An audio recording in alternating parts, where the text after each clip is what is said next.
Esto es DW Noticias desde Berlín. Reino Unido es la siguiente parada en la gira relámpago del presidente de Ucrania, Volodymyr Zelensky, por Europa. El mandatario se reunió con el primer ministro británico, Rishi Sunak. En la agenda, insistir una vez más en la entrega de aviones de combate de los aliados de la OTAN para su contraofensiva. Londres responde por ahora con un no, pero con promesas de más sistemas antiaéreos y drones de combate para el ejército ucraniano. Estos son nuestros titulares. Rishi Sunak recibió a Zelensky en su casa de campo en la localidad inglesa de Chequers. Reino Unido continúa consolidándose como uno de los aliados militares más importantes de Ucrania. Además, en Turquía, los principales movimientos políticos se preparan para una segunda ronda electoral. Las elecciones presidenciales del domingo no arrojaron a un ganador. Ahora se avecina una batalla entre el actual presidente Recep Tayyip Erdogan y el candidato opositor Kemal Kılıçdaroğlu. ¿Y qué pasa con los aviones cuando ya no pueden volar? Les mostramos cómo un hombre en Irlanda que convirtió un viejo avión en un nuevo espacio de trabajo creó todo un negocio de reciclaje.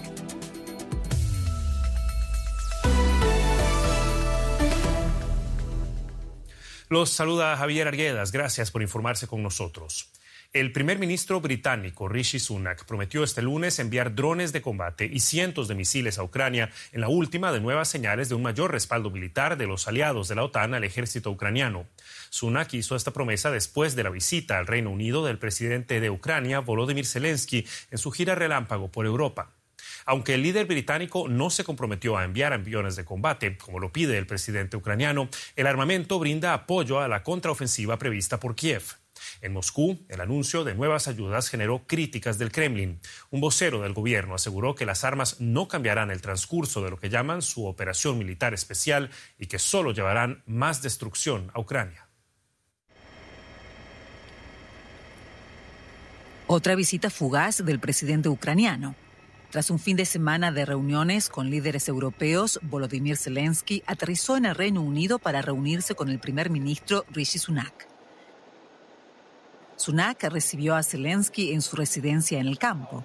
Este agradeció la ayuda del Reino Unido y reconoció las dificultades que su país tiene por delante. Gracias especialmente a usted y a su gobierno por apoyarnos de verdad en este momento. Como ha dicho, es un momento difícil para nosotros, para nuestra sociedad, para nuestro pueblo y especialmente para nuestros soldados.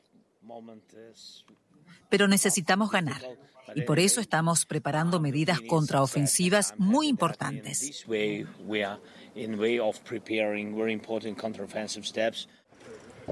Zelensky quiere crear lo que ha llamado una coalición de aviones para que Ucrania defienda su espacio aéreo. Londres ha dicho que no proporcionará cazas a Ucrania, pero Sunak tenía un mensaje directo para el presidente ruso Putin. Creo que es importante que el Kremlin sepa que no nos vamos a marchar. Nuestro apoyo es a largo plazo. Seguimos firmes en nuestro deseo de defender a Ucrania, no solo para reclamar su legítimo territorio, sino también para garantizar que Ucrania disponga de los medios para defenderse en el futuro. Zelensky se fue con la promesa de Sunak de entrenar pilotos ucranianos, pero sin el compromiso de obtener los aviones que quería. Sin embargo, fue un viaje importante del presidente ucraniano para mantener buenas relaciones y el apoyo en esta guerra que no acaba. Todo esto mientras, como lo decíamos, la guerra continúa. El ministro del Interior de la región de Lugansk, anexionada por Rusia en septiembre pasado, resultó herido este lunes tras una explosión en el centro de la capital provincial. Según la agencia de noticias rusa TASS, Igor Kornet está gravemente herido y se encuentra en cuidados intensivos. En el ataque falleció además un hombre y 3 guardaespaldas del ministro resultaron heridos. Las autoridades rusas aseguraron que se trata de un atentado por parte de Ucrania, que al parecer lanzó un ataque contra la región con 2 misiles Storm Shadow de fabricación franco-británica. El presidente de Bielorrusia, Alexander Lukashenko, apareció en público por primera vez en casi una semana. El jefe de Estado de Bielorrusia fue visto en público por última vez el 9 de mayo junto a Vladimir Putin en la Plaza Roja de Moscú en el tradicional desfile militar del Día de la Victoria. Los rumores sobre el estado de salud de Lukashenko se intensificaron tras algunos días sin aparecer en público. Este lunes, la televisión estatal difundió imágenes del mandatario de 68 años inspeccionando una base aérea. a menudo descrito como el último dictador de Europa. Lukashenko lleva casi 3 décadas en el poder. Y la carrera por la presidencia en Turquía se va a decidir en una segunda vuelta. Con el conteo de los votos prácticamente terminado, medios estatales y la agencia de noticias Anadolu aseguran que el presidente Recep Tayyip Erdogan obtuvo un 49,5% de los votos. Su rival, Kemal Kılıçdaroğlu, le sigue de cerca con menos de un 45%. Las autoridades electorales confirmaron una segunda vuelta dentro de 2 semanas debido a que ninguno de los candidatos alcanzó la mayoría absoluta. El líder opositor Kılıçdaroğlu esperaba capitalizar el descontento popular ante la difícil situación económica del país, así como la fallida respuesta del gobierno en los pasados terremotos del mes de febrero. Este es el peor resultado alcanzado por el presidente Erdogan en una primera ronda. Vinieron a escuchar un discurso de victoria, pero a diferencia de la última elección en 2018, esta vez Recep Tayyip Erdogan no pudo celebrar con sus seguidores un triunfo definitivo en primera vuelta. A la espera todavía del conteo de los votos, el mandatario aceptó una segunda votación. Si nuestra nación ha votado a favor de la segunda vuelta electoral, entonces bienvenida sea.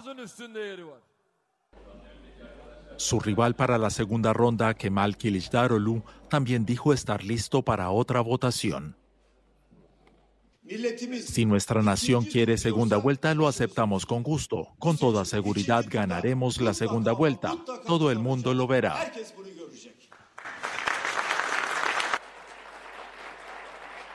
Ahora los electores deberán esperar 2 semanas más para saber quién se hará con el poder.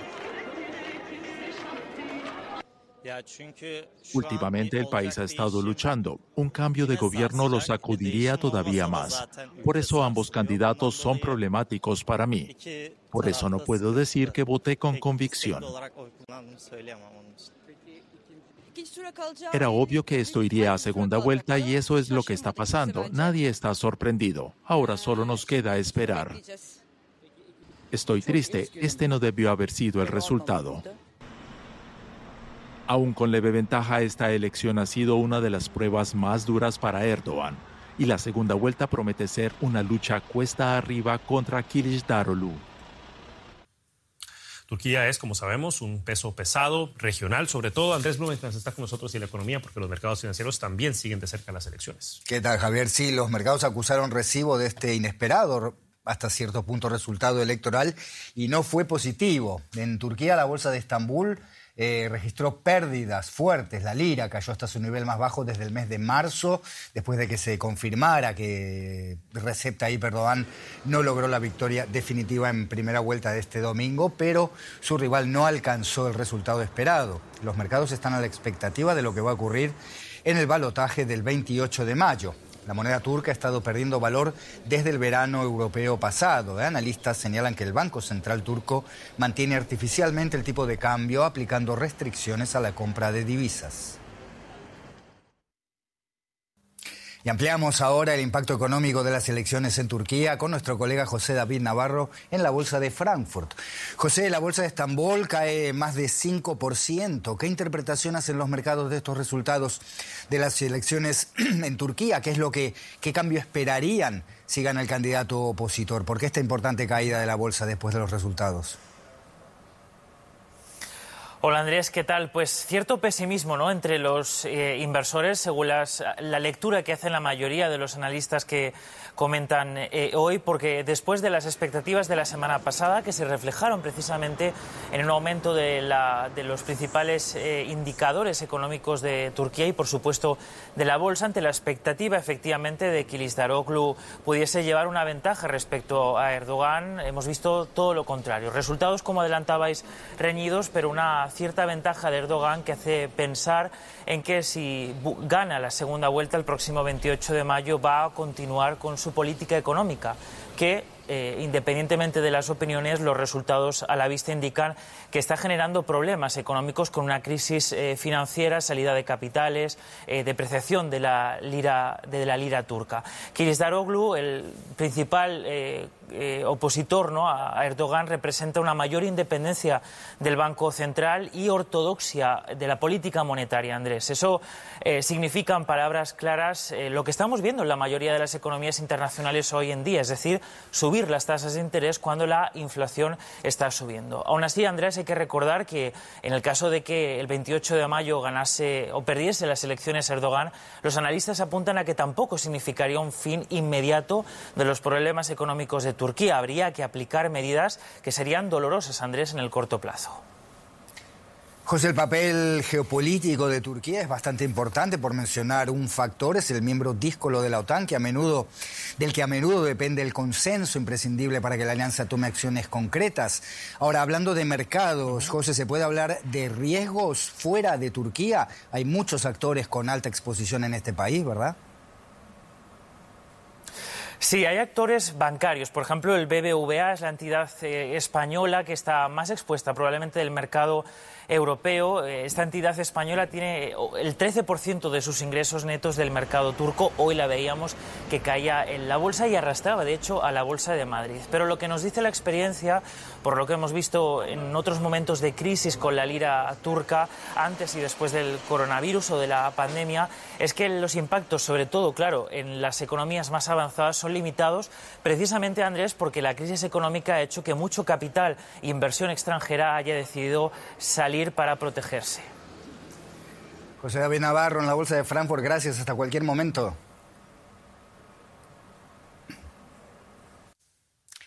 Y hablando de inflación y de tasas de interés, Argentina alzó nuevamente sus tasas de interés, esta vez a la cifra récord del 97%, medida que fue confirmada por el ministro de Economía de este país, Sergio Massa, y es un intento por disuadir a los ahorristas de migrar hacia el dólar. A pesar de este aumento, la tasa de interés de los plazos fijos queda todavía por debajo de la inflación interanual, que actualmente alcanza el 108,8%. El gobierno se propone además una mayor intervención en el mercado cambiario y la habilitación del mercado central de Buenos Aires para la importación libre de aranceles directa de ciertos alimentos. Y sobre este asunto vamos a hablar con el periodista económico Ismael Bermúdez, que nos está escuchando en Buenos Aires. Ismael, gracias por estar con nosotros. Al gobierno argentino se le está acabando el tiempo para llegar a las elecciones con algún dato positivo en materia de inflación, y esta batería de medidas ha sido criticada incluso por sectores afines al oficialismo como demasiado tibias. ¿Compartís ese diagnóstico? Bueno, sí, efectivamente tenemos una inflación ascendente. Lejos de desacelerarse, en los últimos meses ha ido creciendo y cerró el mes pasado en el 8,4% en un solo mes. Y los datos primeros que ya hay sobre mayo indican que ese guarismo se mantendría o incluso puede ser aún más elevado, teniendo en cuenta todo un conjunto de aumentos que dispuso el gobierno nacional y los gobiernos provinciales y también el gobierno de la ciudad de Buenos Aires, como es el aumento de la medicina privada, es el aumento del combustible, es el aumento de la telefonía celular, todo lo cual va a impactar de manera muy pero muy fuerte en una población donde, recordemos, ya más del 40% vive en hogares pobres. Por lo tanto, hacia adelante tenemos un Banco Central prácticamente sin reservas y por lo tanto no puede afrontar esta escalada inflacionaria que se ha volcado prácticamente en una suba muy pero muy fuerte del valor del dólar en todos los segmentos, desde el dólar oficial hasta los dólares alternativos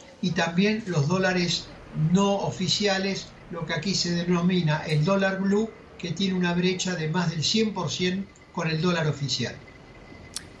Ismael, estas medidas incluyen la habilitación como importador directo del mercado central de Buenos Aires, pero esta medida concreta tendría efectos solo en la región metropolitana, donde está cerca del 40% del padrón electoral.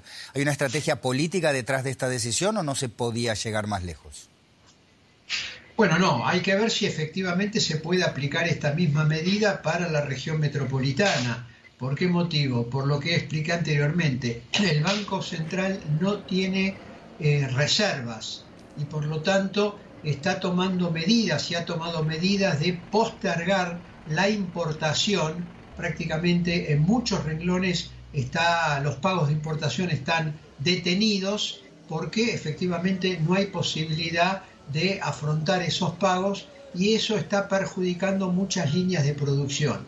Hay críticas a esta medida sobre la importación de productos alimenticios justamente porque llega solamente a la región metropolitana y todo el interior del país está excluido de la eventualidad de esas importaciones, que hay que ver si se pueden concretar y si luego van a llegar efectivamente al público con una rebaja de los precios, porque realmente todo lo que tiene que ver con alimentos ha crecido a razón de más del 10% mensual. Para dar un ejemplo, comidas tradicionales en la Argentina, como puede llegar a ser los lácteos, la carne, el pan, todos esos productos están con la fruta, las verduras, en estos 4 primeros meses del año están con aumentos de entre el 50 y el 60%. Ismael Bermúdez, en Buenos Aires, gracias por tu análisis. Hasta cualquier momento. Buenas noches a todos, gracias. México ha urgido al Estado estadounidense de Texas a eliminar las costosas inspecciones al transporte de carga que cruza la frontera, que según un comunicado del gobierno mexicano ocasiona pérdidas millonarias para empresas estadounidenses y mexicanas. El gobierno mexicano va a presentar una queja ante la Comisión de Libre Comercio del Tratado Comercial entre México, Estados Unidos y Canadá. Las medidas implementadas hace una semana tienen el objetivo de interrumpir el tráfico de migrantes en la frontera, misión que según México es atribución exclusiva del gobierno federal de Estados Unidos. México es el principal socio comercial del estado de Texas, con un intercambio anual promedio de $23,000 millones. Mi colega Javier Arguedas tiene más información. Muchísimas gracias, Andrés. Efectivamente, los palestinos conmemoran hoy el 75 aniversario de la llamada Nakba, o catástrofe ocurrida tras la fundación del Estado de Israel en 1948, cuando el nuevo Estado fue atacado por los países árabes a su alrededor. Durante la guerra que siguió, cientos de miles de palestinos huyeron o fueron expulsados de su tierra natal. Miles de palestinos protestan estos días con motivo del aniversario, como aquí en la ciudad de Ramallah, en Cisjordania. Exigen que los refugiados palestinos y sus descendientes tengan el derecho de volver a su tierra natal. En un hecho histórico y debido a una resolución adoptada en noviembre, la Organización de las Naciones Unidas conmemoró por primera vez este lunes la Nakba en su sede en Nueva York. Representantes israelíes condenaron el evento, que calificaron de despreciable. La secretaria general adjunta de Asuntos Políticos y Consolidación de la Paz de la ONU, Rosemary DiCarlo, reafirmó la postura de la ONU de que la ocupación de territorios palestinos debe terminar al ser ilegal según el derecho internacional, y abogó por la solución de 2 estados. Los palestinos merecen una vida con justicia y dignidad y con pleno derecho a la libre determinación e independencia. La postura de la ONU es clara. La ocupación debe terminar. Debe alcanzarse la solución de 2 estados que traiga paz y seguridad duraderas tanto para israelíes como para palestinos, de conformidad con el derecho internacional, las resoluciones de la ONU y los acuerdos anteriores. Queremos ver un Estado independiente palestino coexistiendo al lado de Israel con paz y seguridad, con Jerusalén como capital de ambos estados. La rápida expansión de los asentamientos ilegales, según el derecho internacional, altera dramáticamente la tierra prevista para un futuro Estado palestino. La violencia, incluida la violencia de los colonos, sigue siendo generalizada, mientras que los desalojos, las demoliciones y las incautaciones de propiedad palestina continúan sin cesar. Tales acciones socavan las perspectivas para el establecimiento de un Estado palestino viable y contiguo. En el siguiente informe, el reportero de DW, Mohamed Kreite, conoció a un adulto mayor palestino que huyó de su pueblo natal durante la guerra árabe-israelí en 1948. Fue solo uno de alrededor de 750,000 personas que abandonaron lo que ellos llaman los territorios palestinos. Ahí está mi ciudad natal. No está muy lejos. Es un viaje de 1 hora. Unos 50 kilómetros se interponen entre Ahmed Saadi y la ciudad que dejó hace 75 años. Es originario de Teitaba, en las afueras de Safed, que hoy en día es una ciudad al norte de Israel. Ahmed, un refugiado palestino, vive ahora cerca de Tiro, en el sur del Líbano. Todavía anhela volver un día a casa. Recuerdo mi infancia ahí. Solía sentarme afuera de la casa y contemplar las montañas de Safed.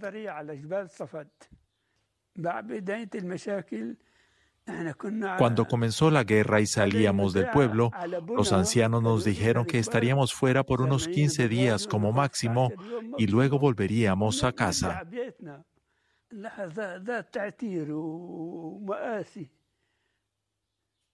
Fue un viaje miserable y devastador. Caminamos bajo el sol abrasador, no había autos, hasta que llegamos al pueblo libanés más cercano. Esta llave de su casa en Teitaba es todo lo que la familia Saadi pudo llevar consigo cuando huyeron de la guerra árabe-israelí de 1948. Los palestinos se refieren a ello con el término al-Nakba, la catástrofe. ¿Has visto estas fotos recientes de Teitaba? Así se ve hoy en día. Una tierra desierta con algunas ruinas de casas antiguas. Este es el centro de Safed. Ahora es una ciudad israelí. ¿Qué sientes al mirarlas?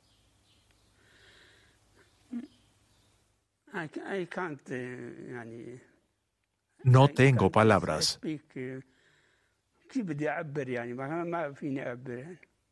Veo estas fotos y me revuelco en la tristeza. Estoy lejos de mi hogar. Está a tan solo 590 kilómetros, pero no me dejan verlo.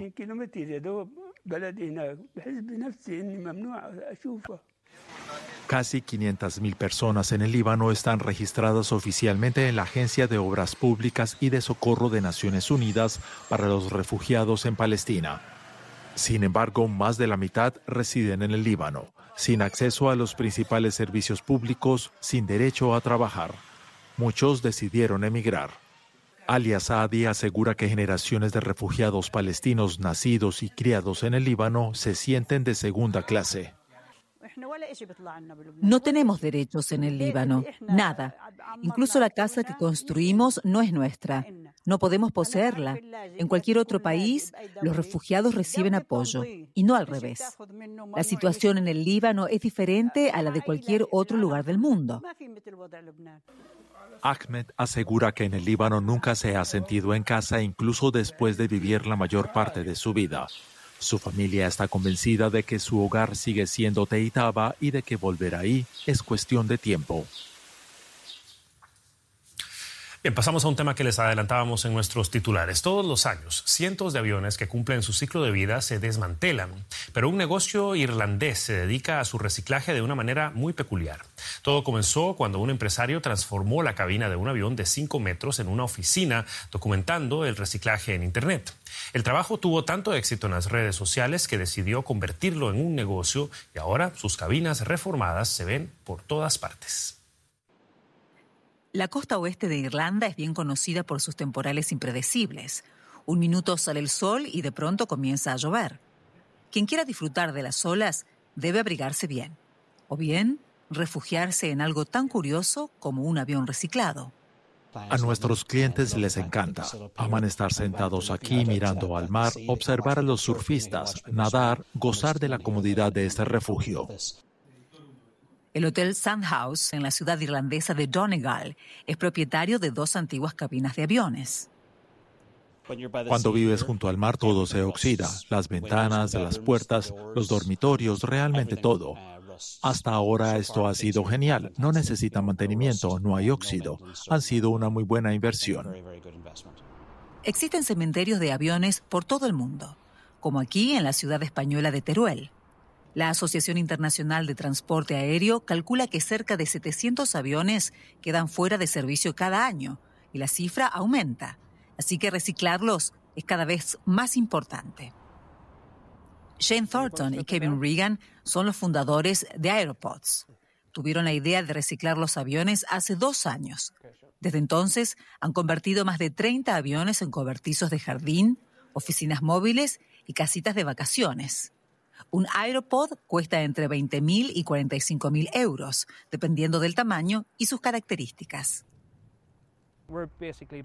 Los compramos en su último vuelo, pagamos el fuselaje. En el momento que aterriza lo desmontamos.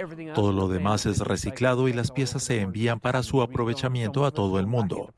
Algunas partes se vuelven a utilizar en aviones. Reutilizamos casi el 80% del avión. Las paredes y el suelo necesitan más aislamiento, además de renovar el cableado de la cabina.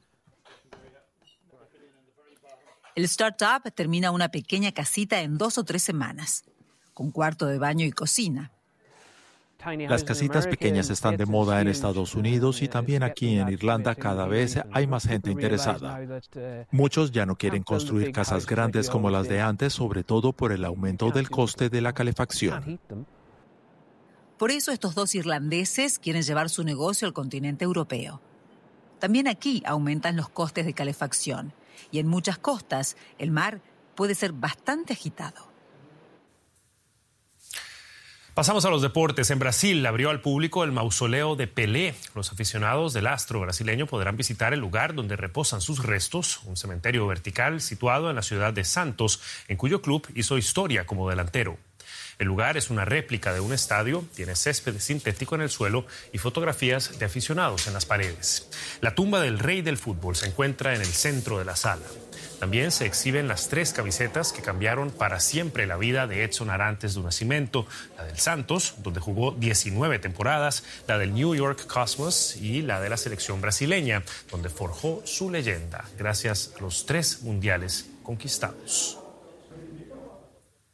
Y con esto despedimos la presente edición de DW Noticias. Recuerden que pueden mantenerse al tanto de la actualidad en nuestro sitio en internet dw.com y buscarnos en redes sociales como DW Español. Yo soy Javier Arguedas, en nombre de toda la redacción, gracias por habernos acompañado y hasta una próxima ocasión. Que la pasen muy bien.